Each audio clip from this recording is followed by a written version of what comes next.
What's up with your box? Well, it's not my box. Well, how long has it been here? I don't know. It was here before I got here.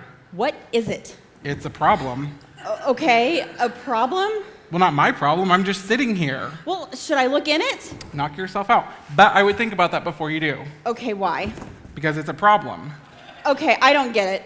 Do you know whose it is? No, it was here before I got here. So you don't know whose it is? No, and I really don't care. I've got more important things to worry about.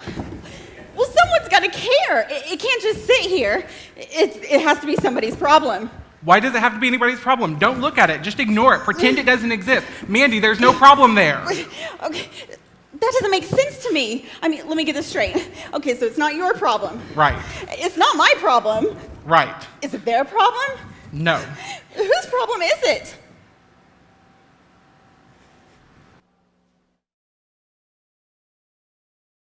How many of you are familiar with the slogan, "I'm loving it"? Does anybody know that statement? I'm loving it. Whose slogan is that?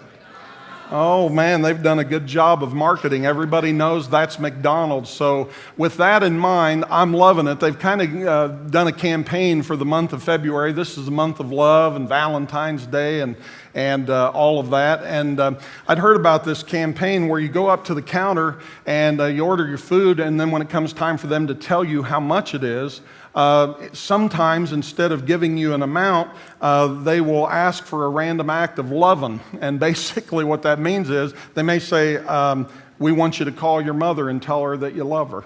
And you got to do it right there in front of the counter, in front of the people they're waiting in line, whatever. Maybe you have to tell somebody there that you love them, or tell them what they mean to you. It's kind of a really touchy-feely kind of thing. And I hadn't talked to anybody that had actually experienced it until this morning. And Marvin and Carol White were telling me before church, before the first service, about going into McDonald's yesterday morning, ordering their breakfast, and then the question came to Marvin, do you love your wife? And he gave the right answer and said, yes, he did. and so he had to, his thing was he had to give her a kiss right then. And I said, Marvin, did you step up? And he did. He stepped right up and gave her a kiss, because otherwise it was going to be $4.85. And I mean... No, he didn't even mention the amount. It was like there was no question about it. I did get a little nosy. I feel bad that I even asked, but I asked him, I said, hey, on the lips or on the cheek? But it was a cheek kiss, so everybody feels better about that. But Marvin and Carol, congratulations, free breakfast. But I loved that so much. After I had heard about it, I went in the office and I Googled the thing and checked it out. And on the website for McDonald's, it said already this month over 923,000 random acts of loving have taken place. And I thought, man, that's good. I love that. We're in this series about love, and what a fun thing to celebrate. And so, we're in week 2. Last week we talked about love is what matters the most. And Paul told us over in 1 Corinthians 13, it doesn't matter what I say or what I know or what I believe or what I give in life or what I accomplish. If I don't have love, I've got nothing. And it doesn't matter. None of it matters without love. And we talked about several things, how love is a command that we are to keep. It's a choice that we can all make. It's a conduct. It's something that we can all do. And it's a commitment. And so if you missed last Sunday, I'd encourage you to go online and check it out at gotothepoint.com. And we're going to continue on in that same theme, because God's Word tells us that the dominant value in life is to be love. And Jesus talked about that. He said of all the commands in the Bible, the 2 most important are to love God and love others. And so that's why we're spending a few weeks going deep in a topic that I believe could change all of our lives, because I think most of us would agree we could all grow a little bit in the love department. We could be more loving people in the words that we speak, in the things that we do, and so on. And so today we're going to consider a key attribute of love. We're focusing on love is in the month of February, and then love does in the month of March, and then love did for Easter Sunday, the first Sunday in April. But today we're going to be in 1 Corinthians chapter 13, verse 4 to start out. So if you have your Bible with you, or you're using the YouVersion Bible app, I'd encourage you to turn over there. 1 Corinthians 13, 4, and I'll be reading today from the New International Version as we get started. Paul said, "Love is patient, love is kind, it does not envy, it does not boast, it is not proud." Now, folks, that's just one verse, and there's a lot of content there that we could spend some time talking about. Today we're going to talk about kindness. You'll notice that I jumped right over patience. Love is patient. And some of you, when you see that, you're thinking, man, I want him to talk about that because my husband needs to hear it, or my wife, or my kids, or my parents, or whatever. And you're wishing, but we're jumping right over that. But we're coming back to it. Just be patient. See, this is part of the thing. I want you to practice patience, but we will come back to love is patient. But today, love is kind. In your notes, jot this down. Kindness is love in action. Kindness is love in action. We've already established the fact that love is not a feeling. Love produces feelings. It may generate emotion, but love is not a feeling or an emotion. It is an action word. It is something you do. Love is on-purpose behavior. Jesus told a great story to illustrate this truth, and you've probably heard it. It's called the parable of the Good Samaritan over in Luke chapter 10. Jesus tells us about these three men who were traveling on a road that connected Jerusalem and Jericho, and this was the kind of road that you'd want to steer clear of. It was the kind of a road that you'd want to avoid. It was the kind of road that you wouldn't want to be on it after dark. It was notorious for muggers and thieves, and these three men in Jesus' story, they all encounter a crime scene. Basically what happens, each of them sees an environment, sees a scene, sees a person, and they choose three different responses to what they experience. And their responses represent three possible options or choices for you to consider as you think about this matter of showing kindness and demonstrating love to one another. And just to get started in your notes, option number one, the first possibility is just keep your distance. The first option is to keep your distance, and let's look where Jesus told this in Luke 10, beginning in verse 30. In reply, Jesus said, and this is in response to a question that he'd been asked, a man was going down from Jerusalem to Jericho when he fell into the hands of robbers. They stripped him of his clothes, beat him, and went away, leaving him half dead.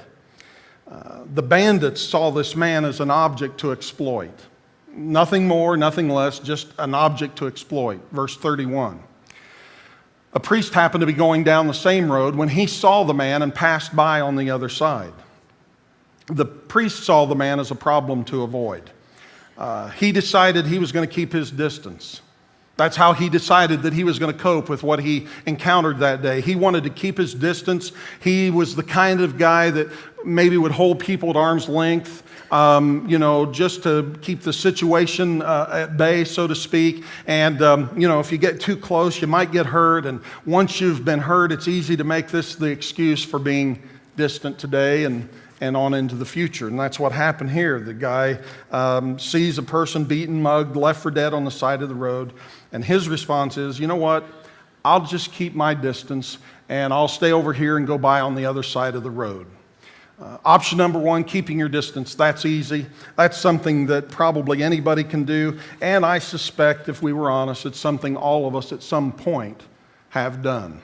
Option number two was to be curious but uninvolved. That's the second person in our story, curious but uninvolved. Luke chapter 10, verse 32. So too, a Levite, when he came to the place and saw him, this man along the road, he passed by on the other side. Now, it may interest you to know that a Levite is a blue jean salesman. And actually, that's not true. A Levite was a temple assistant. You remember we've been talking about Abraham, Isaac, and Jacob with the 12 tribes, and Levi was one of the sons, and that was the tribe that had the religious responsibilities, and so they were the priests and the leaders there. But this particular man was a temple assistant, and he he sees this guy laying there, beaten nearly to death. As the scripture says, he's naked and he's no doubt bleeding. And the Levite looks at him and decides also to pass by on the other side of the street and just keep on walking. And, this is the kind of guy, we've all seen them, who backs up the traffic on the interstate when there's been an accident. They're just nosy. They're just gawking, but they're not going to help. And, you know who you are if you're one of those people. We've all seen them. Probably we've all been that person. But, we try to see if anybody got hurt. Did anybody get killed? And, people stare but don't stop. I guess it'd be fair to say they're curious but uninvolved. The third response is the response of a guy that we refer to now as the Good Samaritan. Hospitals are named after this guy. In case you didn't know that, when you hear about the Good Samaritan Hospital, the hospital's been named after this guy in this story in Luke chapter 10. And let's see what he did. Option number 3 tells us his response, which was to treat others as you would want to be treated. Obviously, we don't want people leaving us for dead. We don't want them walking by on the other side of the street. We don't want them to be on our side, see what happened, and go to the other side of the street. We want them to do for us what we need to take care for us, and that's what this guy did. Verse 33, the Samaritan, as he traveled, came upon where the man was, and when he saw him, he took pity on him. See, the Samaritan is the only one to treat this injured man as a person to love. He's treating him as he would like to be treated. It's the golden rule. And see, if you and I want to grow in love, and that's what we're talking about in this series, then we're going to have to learn a lifestyle of kindness. This guy did 4 things that can help us learn what love truly is. And we teach toward application around here because we believe it's important for us to grow in our walk with the Lord. We're not just going through the motions.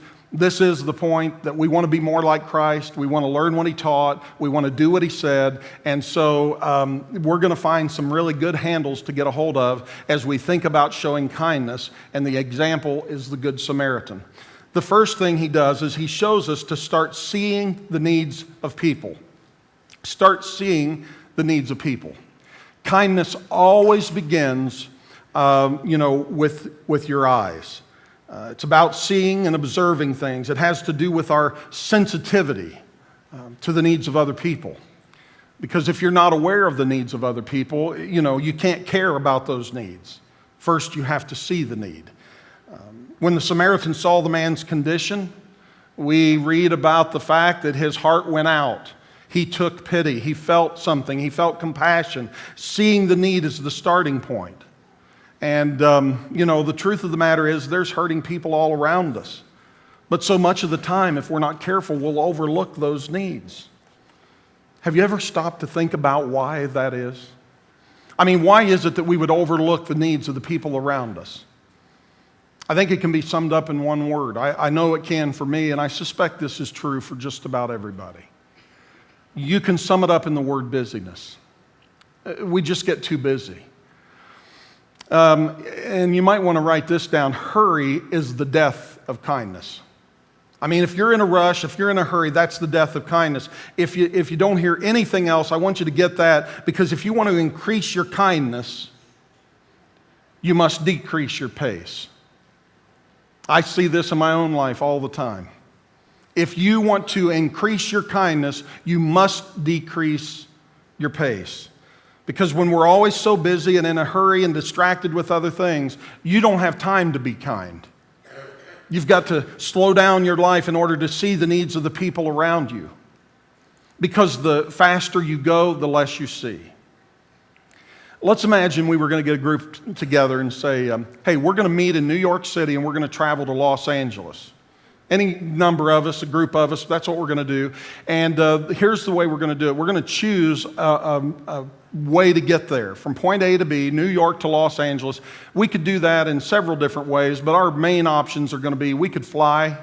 We could get on Southwest Airlines or American or United or somebody, whoever services that route. We could get on a plane and we could fly from New York City to Los Angeles, California. That's option number 1. Another option would be we could get in a car or a van or a bus And we could drive that route. 3,000 miles, whatever it is, we could drive across the United States. That would be option number 2. A third option would be, and this is one you probably won't choose, but we could walk. I know it's going to take a while. We may go through a pair of shoes or two, but we could walk across the country and get from New York to Los Angeles, no matter how long that would take. But here's the thing I want you to think about. Will you see more and experience more if that trip is on a plane, in a car, or on foot? We all know the answer. The point is, you will definitely see a lot more when you slow down, because the slower you go, the more you see. And so we need to ask God to give us a spiritual radar, keep us tuned in, help us to slow down, be on the lookout for people who are hurting. Be aware of those who need help. And it could be something as simple as somebody just needs a little encouragement.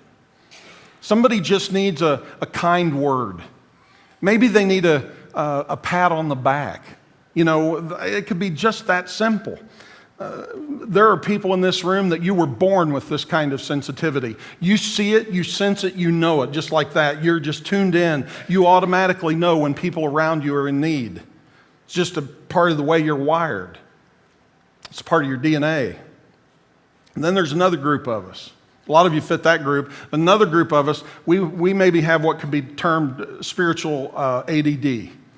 We get wrapped up and distracted, and we're so task-oriented that it's easy for those folks, that group, to be insensitive to the needs of the people around us. It's not that you don't care. It's just that you're not aware, not tuned in. So the starting point to kindness is to just ask God to help open the eyes of our heart so that we can see the needs of people around us. Because kindness begins with sensitivity.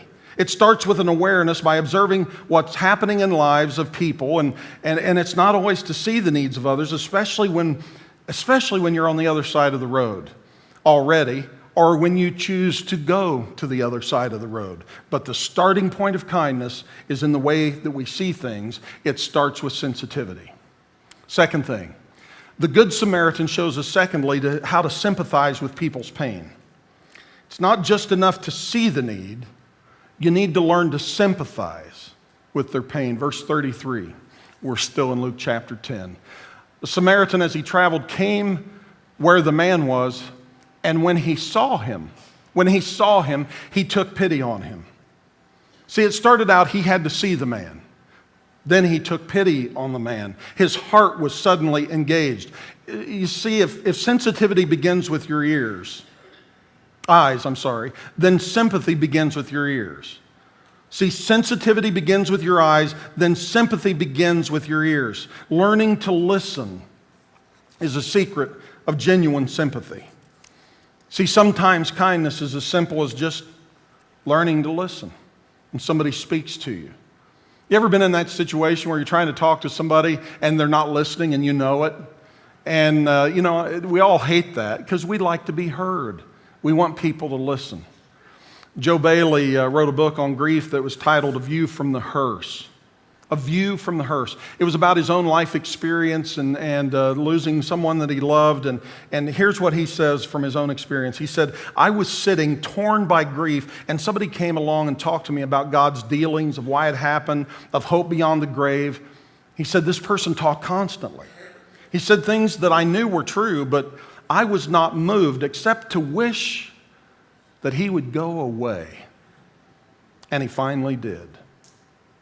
And then he says, another came along and he sat beside me and he didn't talk at all.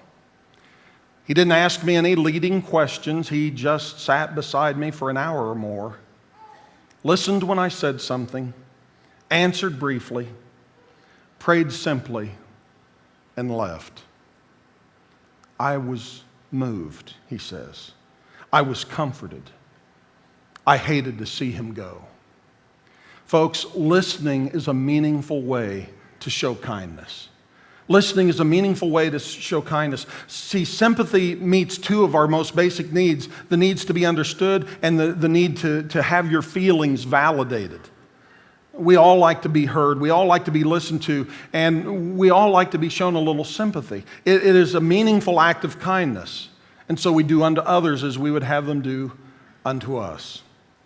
Good Samaritan not only teaches us to see the need and sympathize with their pain, but also he shows us, thirdly, how to seize the moment. How to seize the moment. Seize the moment to be kind. Don't wait, don't delay, don't procrastinate. Do what you can in the moment. And it's easy to do most of the time if we're just tuned in. That's what the Good Samaritan did. Verse 33, we'll pick up again.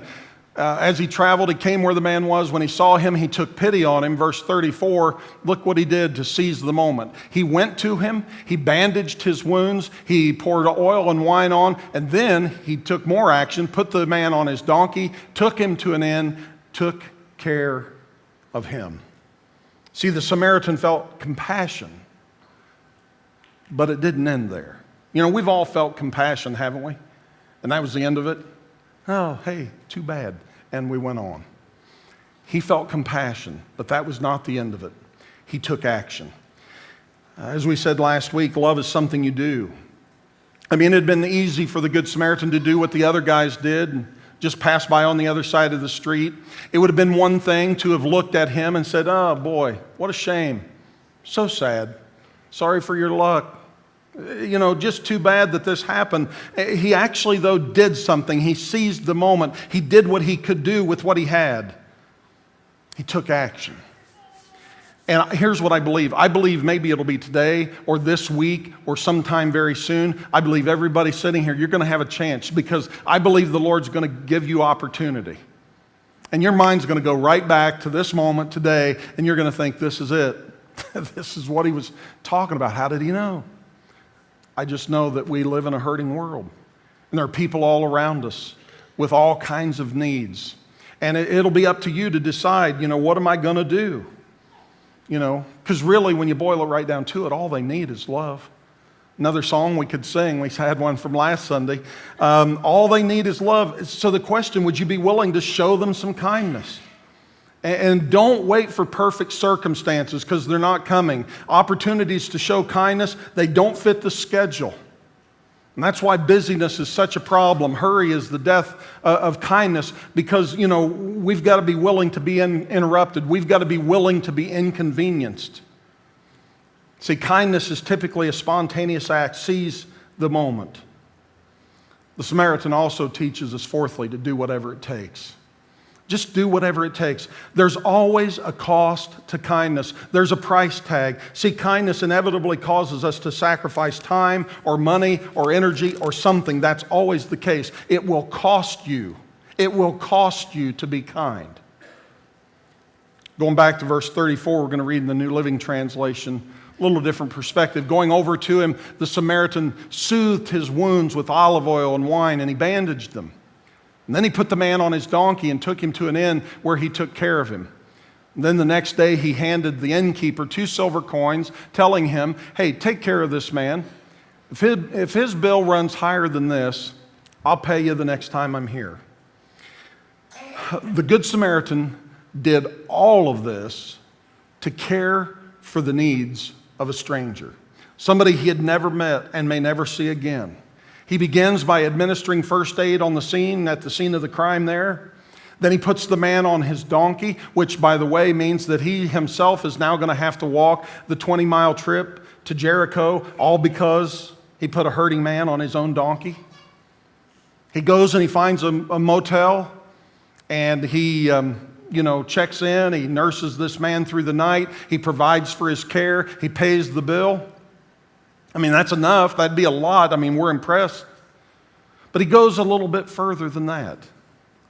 He says, and by the way, you know, if you could just take care of him, I'll be back through here in a little while. Put his expenses on my tab. I'll take care of everything. See, this guy did whatever he could to help. And do you know what he got out of it? Nothing that we know of. But that's not why we do random acts of kindness. That's not why we show kindness. It's not about getting something back. It is about doing the right thing. It is about following the example and the teachings of Christ. See, love is kind. And so in the month of February, we're focusing on the love is portion of the series. But as we've already confirmed, love is not something you feel. Love is not something you say. Love is something you do. It is an action word. And so I want to propose some possibilities in the way of some action steps just to say, hey, let's put some tangible handles out there in addition to the teaching about the Good Samaritan. What are some things we could do? I've got a few listed for you. They're in your worship folder. In the community, we can get involved in a number of ways. And let me tell you, these are not all the ways. These are just some ways. By serving at the Alley Kitchen. Ross Eldridge and Mandy Peters were in the drama, the skit that started this service. They're the people that are in charge of signing folks up to help at the Alley. And we're serving meals down there, helping out with that. Big Brothers and Big Sisters. Some of you know about that program, but it's a great program that reaches out to at-risk kids and gives them a mentor and somebody to care for them. And there's different kinds of programs and different levels of involvement. And I've given you a website so you can get on there and check it out if you feel like that's an area you'd want to be involved in. We're proud supporters of the Pregnancy Care Center. And, we value the sanctity of life, and often there's need for volunteers to be able to support and assist and to maybe mentor some young ladies or to serve in some capacity. And so that's an option, and there's their website right there, affirminglifeonline.org, Big Brothers and Big Sisters, bbs.org. The fourth option is CASA. Some of you don't know what that means, but let me tell you. Court-appointed special advocates. And basically what that means, you don't have to have any legal background or experience. What it means is you become familiar with a case where a child maybe has been abandoned or abused or whatever, and they don't have anybody advocating for their needs. And so you become aware of their situation or their case, and you become an advocate on their behalf. And the website for that is CASA, C-A-S-A, for children.org. And there are dozens and dozens and dozens of cases right now awaiting CASAs right here in Jackson County. And if you could help out, that's an area where maybe you could get online and sign up or at least consider doing some of the training for the CASA program. And then community provisions, our local food bank right here in Seymour and serving the community here. And Paul Brock is a member of the congregation, and Paul would be happy to talk to you. And from what I understand, a huge need right now is for manpower. And not just people to show up, but manpower. So some strength and some people that can help. Paul, would you raise your hand so people see where you are right down here in the front? And so if you'd like to talk to Paul, you could do that before you go today to find out what does that need look like? How can I help? Those are some ways to help in the community. I want to give you some ways to help in the church. There's a lot of them. The nursery, we're busting at the seams in the nursery. I don't know if you noticed, but we've done some remodeling down there, just put new carpet in the hallway. That's the most traveled hallway in the church, that nursery corridor over there on the lower level west side of the building. Not only that, but we've been, knocked a wall out in the nursery. We've got multiple nurseries caring for the number of children that are a part of this congregation so that their families can come and worship. Wouldn't you love to, if you love babies, wouldn't you love to be the person that made it possible for a young mom or a young father to be able to come into a worship service and be fed spiritually while their baby was cared for and given a positive first impression of God and the church in the church nursery?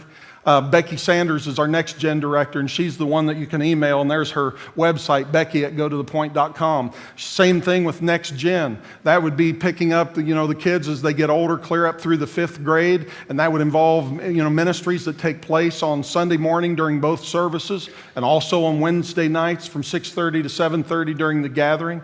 And, it may be the kind of thing where you come and worship 1 hour and you serve 1 hour. And it's a great place to show some kindness and some love to some children.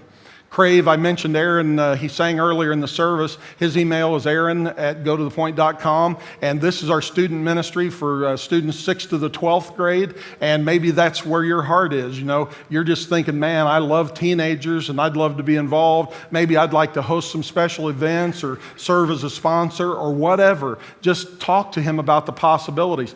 Adult ministries, you can email me, steve@gotothepoint.com, and basically what that would involve is discipleship opportunities.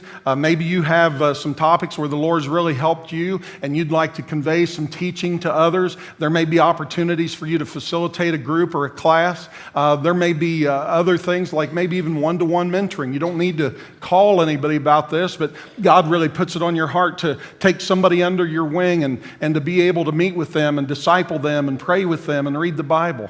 These are all possibilities. Midweek meals. My wife actually heads that up for the volunteer list, and you can email her at Laurie, Laurie, @gotothepoint.com, and you can say, hey, count me in. I'd like to bring dessert. I'd like to help out. I'd like to cook or serve. These are all just possibilities that can be addressed. You know, we see the skit to start with and the box. It's whose problem is that? You know, if we're short on nursery help or in Next Gen or with the teens or we need somebody to mentor or somebody to talk to a hurting lady that needs somebody to counsel with, whose problem is that? Well, it's easy to say, hey, you know, that's too bad. It's not my problem. You know, what I'm talking about today are things anybody can do as long as you have the right heart. Paul told us in Galatians 6:10 that as we have opportunity, let us do good to all people. My question is there a tug on your heart when any of these needs are mentioned?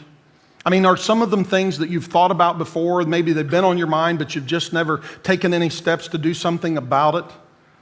Is it something you kind of feel like you'd like to check into it or you'd like a little more information? Is that a possibility? See, the tendency would be to say, hey, I'm too tired.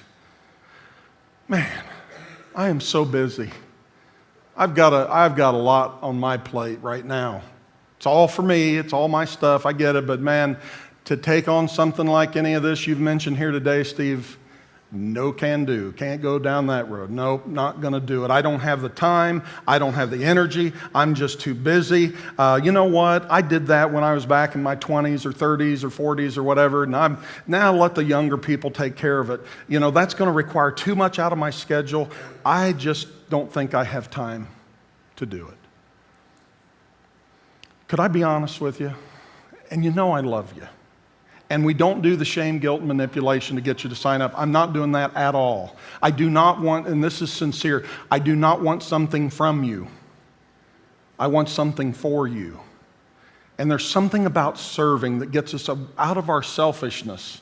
You know, we just talked about death to selfie. It gets us down a road of being able to do for others and being able to follow the example of Christ. But if I'm honest, that list of excuses, we call them reasons, but it sounds a lot to me like the priest and the Levite. Now, not trying to make you feel bad. I'm just making an observation, and I think it's true. And I know my heart. I'm not trying to manipulate you. It's just, hey, it sounds a little bit like those guys that we don't want to be like. But I'm giving you some action steps, and there's lots of other possibilities. Just some opportunities to show kindness. And so my appeal to you this morning is, let's be open to looking for ways to grow in kindness. And if God truly has spoken to you, if you sensed a tugging at your heartstring when one of those opportunities came on the screen or when you saw it in the worship folder or when I spoke about it, decide today you're going to do something about it. You're not going to procrastinate. You're not going to put it off. You're not going to make excuses. A better choice is to just do it. To just show kindness. Love is kind. It's an action word. It's not stationary. It's active and it's moving. It doesn't just see a need. Love sees a need and it does something about it. It doesn't just think about a need. Love gets busy and does something about it. That's what love does. And that's what love is. Love is what truly proves that our faith is real. Kindness. addressing those problems. Let's ask God to help us. Would you pray with me, please? Lord Jesus, I thank you for the extravagant kindness you have shown to every one of us. I pray today that you would help us to take these steps toward kindness that we learn from the Good Samaritan. Help us to slow down and start seeing and sensing the needs of the people around us. Help us to get tuned in, get that spiritual radar working. May we be better listeners so that we can sympathize with people. When interruptions come, help us to see them as opportunities to grow in kindness and to be more loving. Teach us to be willing to be inconvenienced and interrupted in order to share your love with others. I pray that we would be available, just available to be used by you, because opportunities are on the way. And we want to show love. We want to show kindness. I believe everybody would say, yes, I do. The question is, will we do it? This is the point. We want to be characterized as a church and as individuals, as people, as a group of people, as a church that will demonstrate kindness to the people that we meet. And I pray it will be so.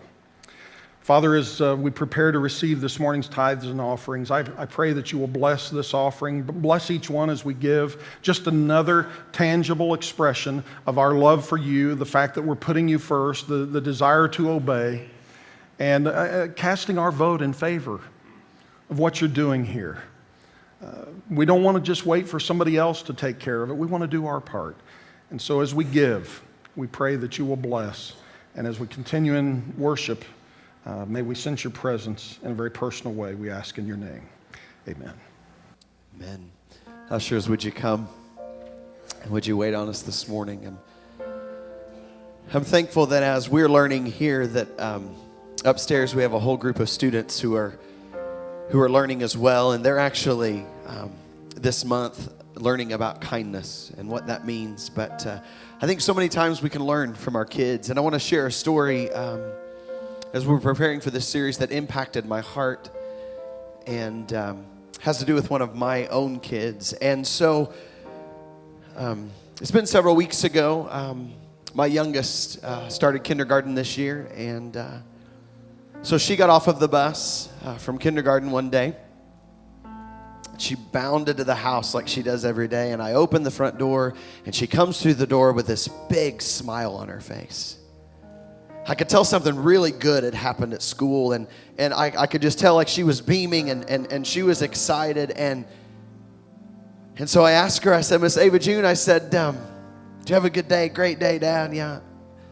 I said, well, tell me about school. And she's like, well, there's this boy and he's my friend. And I was like, whoa. Back up, all right? So she looks at me and she's like, this is kind of embarrassing, Dad, but he says he wants to marry me. Well, by that point, she's got my full attention.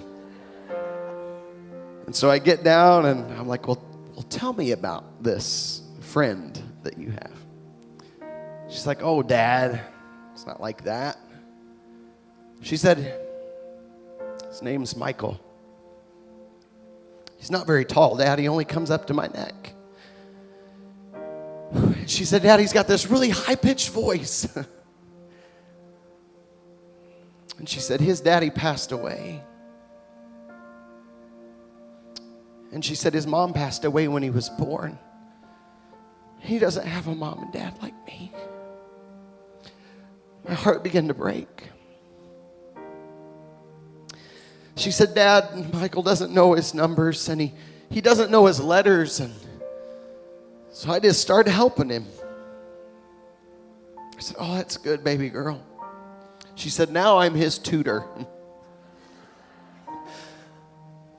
She's like, Mrs. Griffin asked me if he could sit by me and I could help him every day. And I thought, yeah, that's great. And she rolled her eyes and she said, now guess what he does? I said, what's that? She said, he falls asleep on my arm on the bus. But it's okay, because Michael Winchester's my friend, Dad.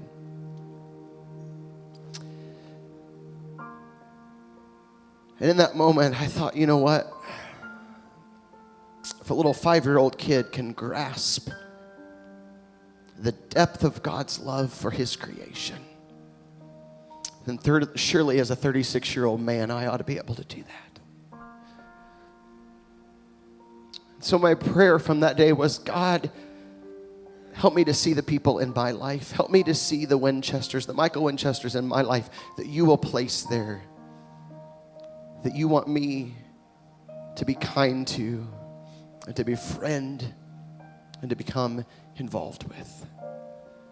And in those moments, God, help me in complete abandon just to say yes, whether it makes sense or not, to say yes to whatever that is.